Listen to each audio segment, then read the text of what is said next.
5 seconds. Start. This appeal is directed against the judgment and order of the Delhi High Court by which it allowed the appeals of the two respondents, set aside the judgment and decree passed by the trial court, and permitted the appellants to file their written statements within 4 weeks from the date of the judgment, directing further that the trial court would then proceed with the suit and dispose it of in accordance with law. Stop.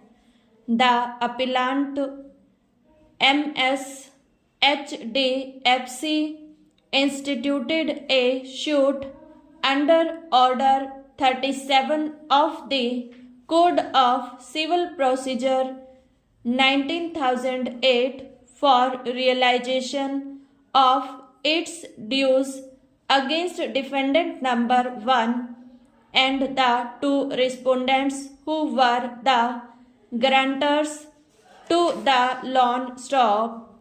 According to the case of the appellant plaintiff and defendant number 1, who was the owner of a plot of land, approached the appellant plaintiff for the loan for constructing a house on the plot. Stop.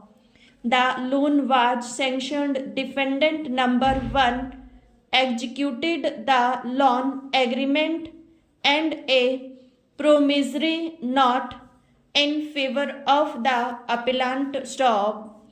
In addition, defendant number 1 also created inequitable mortgage in favor of the plaintiff by depositing the title deeds of the plot in question. Stop.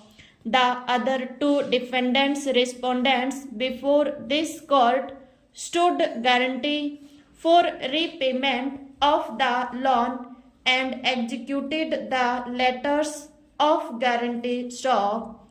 On the execution of the necessary documents, the loan was disbursed to defendant number 1 in 2 installments. Stop. Stanza.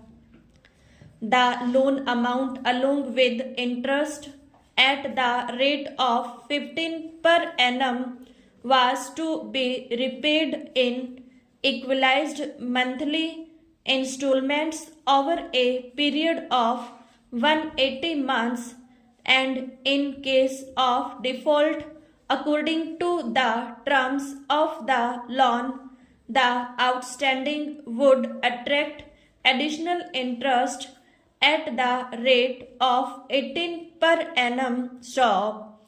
The defendants defaulted in payment of the, and as a result a large sum was outstanding against them. Stop.